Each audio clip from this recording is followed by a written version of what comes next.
हारने की राजनीति को उनको दूर करना था, इसलिए उन्होंने सनसनीखेज बनाई कि मैंने परिवारवाद को खत्म कर दिया। लेकिन ये आपको बता दूं, ये परिवारवाद कुछ खत्म नहीं हुआ है, क्योंकि बार बार कांग्रेस कहती है कि युवा नेता, युवा नेता, युवा युवा चेहरा। तो क्या थरूर युवा चेहरा नहीं थे? लेकिन युवा चेहरा से अलग ये कठपुतली वाली राजनीति खेली गई है। मेरे हिसाब से एक तरफा चुनाव हुआ है, और देखना आप खड़गे ही चुनकर आएंगे अध्यक्ष पद पर। ये परिवारवाद की जो राजनीति है वो कांग्रेस की कभी खत्म नहीं हो सकती है। कांग्रेस की परिवारवाद की राजनीति कभी खत्म नहीं होगी, लेकिन एक सवाल ये है कि खड़गे क्या अपने तरीके से काम कर पाएंगे? नमस्कार, मैं हूं राहुल शर्मा, आप देख रहे हैं SP9 न्यूज़। स्वागत है आप सभी का हमारे इस प्रोग्राम में। और प्रोग्राम की शुरुआत कांग्रेस पार्टी के नए अध्यक्ष को लेकर। कांग्रेस पार्टी में काफ़ी समय से अध्यक्ष पद खाली पड़ा था, लेकिन अपने दर्शकों को बताएं कि कल का दिन बहुत बड़ा दिन रहेगा, क्योंकि कल ये पता चल जाएगा कि कांग्रेस पार्टी का नया अध्यक्ष कौन होगा। अध्यक्ष पद की रेस में दो नेताओं का नाम बहुत तेजी से आगे चल रहा था, और यही दोनों नेता एक दूसरे के टक्कर में खड़े थे। पहला शशि थरूर और दूसरा मल्लिकार्जुन खड़गे। हालांकि चुनाव के नतीजे अभी आए भी नहीं है, लेकिन थरूर का एक के बाद एक जो बयान सामने आ रहा है, क्या ये बयान बताता है कि सोनिया गांधी ने बहुत पहले मल्लिकार्जुन खड़गे को अध्यक्ष बनाने का फैसला कर लिया था, और क्या थरूर के साथ बेईमानी की गई है?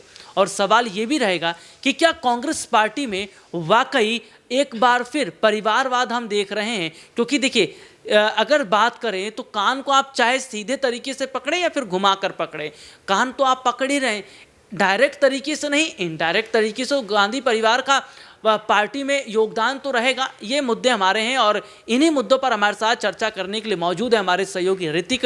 और ऋतिक, बहुत बहुत स्वागत है आपका इस प्रोग्राम में। ऋतिक, पहला सवाल, कांग्रेस पार्टी का नया अध्यक्ष कौन है?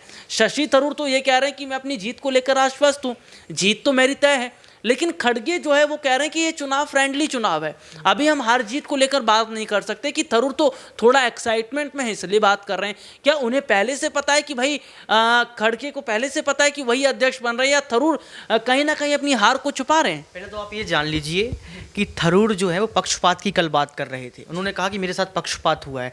दूसरी बात आप ये जान लीजिए, कल जब जो चुनाव हो रहे थे तो चुनाव के समय जो वोटिंग हुई, तो वोटिंग कल ही रिजल्ट आ गया। ये आप तय है कि खड़गे ही अध्यक्ष पद बन पर आएंगे, क्योंकि कांग्रेस चाहती कि मुझे कुछ ऐसा नेता चाहिए जिसकी जो कठपुतली के तौर पे काम कर सके। उन्होंने सिर्फ ये राजनीति खेली है, वो चाहते थे कि ऐसी राजनीति खेली जाए कि 70 साल में जो कांग्रेस की छवि बनी हुई थी वो थी परिवारवाद की। तो वो चाहते थे कि ऐसी छवि बन जाए कि जो परिवारवाद है वो खत्म हो जाए, और जनता तक एक ऐसा मैसेज पहुंचे कि कांग्रेस भाई अब बहुत आगे सोच चुकी है, उसकी सोच आगे बढ़ चुकी है, उसने परिवारवाद खत्म कर दिया। लेकिन ये एक तरफा चुनाव कल हुआ है, और खड़गे जो अपना, क्योंकि थरूर ने भी कहा था कि शुभकामनाएं दी थी थरूर ने कि आपको बहुत बहुत शुभकामनाएं, तो ये शुभकामना वाला जो संदेश है वो कहां ले जाता है? वो यही साबित करता है कि जो खड़गे हैं वो जीत चुके हैं, वो एक तरफा चुनाव हो चुका है। और रही कांग्रेस अध्यक्ष पद की बात, तो कल आप रिजल्ट देख लेना, रिजल्ट में यही आएगा कि खड़गे अध्यक्ष पद पर आ चुके हैं।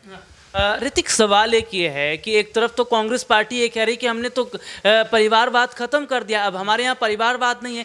लेकिन खबर तो ये है कि भाई जो नया अध्यक्ष होगा वो तो गांधी परिवार के हिसाब से काम करेगा ना, यानी कि इनडायरेक्टली तरीके से तो गांधी परिवार का योगदान रहेगा। बिल्कुल, ये परिवारवाद जो है वो खत्म बिल्कुल नहीं हुआ है। ये सिर्फ एक सनसनीखेज बनाई गई मीडिया के अंदर, क्योंकि अभी 3 राज्यों के चुनाव भी हैं। तो चुनाव को देखते हुए 3 राज्यों के चुनाव के साथ साथ उनको अभी ये भी देखना है कि लोकसभा चुनाव आने वाले हैं, क्योंकि उनको हर जगह हार की सामना करना पड़ा। अभी लगभग 45 बार वो चुनाव में से कम से कम 40 चुनाव भी हार चुके हैं। अभी तक 45 चुनाव लगभग हो चुके हैं। तो आप देखिए कि 2013 से लेकर 2022 तक कितने चुनाव वो हारे हैं। तो इस हारने की राजनीति को उनको दूर करना था, इसलिए उन्होंने सनसनीखेज बनाई कि मैंने परिवारवाद को खत्म कर दिया। लेकिन ये आपको बता दूं, ये परिवारवाद कुछ खत्म नहीं हुआ है, क्योंकि बार बार कांग्रेस कहती है कि युवा नेता, युवा नेता, युवा युवा चेहरा। तो क्या थरूर युवा चेहरा नहीं थे?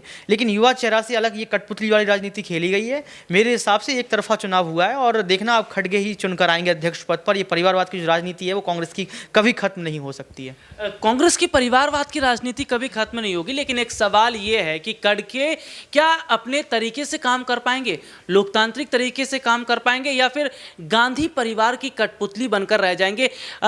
ऋतिक, सवाल ये है कि गहलोत ने क्या इसीलिए अध्यक्ष पद छोड़ दिया, क्योंकि लग गया था कि भाई अध्यक्ष पद पर रहेंगे तो गांधी परिवार के हिसाब से काम करना पड़ेगा, मुख्यमंत्री रहेंगे तो खुलकर स्वतंत्र तरीके से काम कर पाएंगे। बात को जान लीजिए कि सिर्फ 2 ही नामांकन क्यों आए। बड़े बड़े चेहरे थे, रघु शर्मा थे, गहलोत थे, सचिन पायलट थे और बहुत सारे कांग्रेस के बड़े बड़े नेता थे जो नामांकन कर सकते थे, राहुल गांधी स्वयं कर सकते थे, लेकिन क्यों नहीं किया? उन्होंने इसलिए नहीं किया क्योंकि ये गुप्त बात पहले ही हो चुकी थी कि नहीं, आप खड़गे और थरूर को खड़े कर दीजिए तो हमारा युवा नेता भी सामने आएगा, हमारा एक अनुभवी नेता भी सामने आएगा।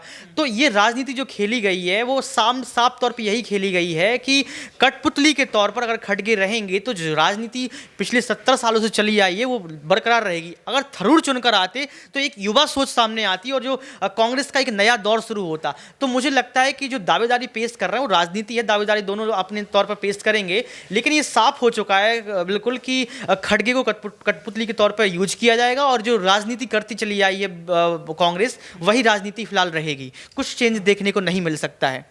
तो फिलहाल कोई बदलाव देखने को नहीं मिलेगा। और एक सवाल तो ये था जिसका जवाब ऋतिक ने दिया कि भाई अध्यक्ष कोई भी बने, लेकिन परिवार, गांधी परिवार के हिसाब से उन्हें काम करना पड़ेगा। लेकिन प्रियंका गांधी का जिक्र करना जरूरी भी बनता है क्योंकि प्रियंका गांधी को कांग्रेस पार्टी अभी कोई बड़ी जिम्मेदारियां नहीं दे रही है। यूपी के वक्त नहीं दिया गया, इससे पहले के चुनाव में नहीं दिया गया, अभी अध्यक्ष पद को लेकर कोई बड़ी जिम्मेदारी नहीं है। ऋतिक से जानने की कोशिश करेंगे। ऋतिक, प्रियंका गांधी पर इतना सस्पेंस क्यों?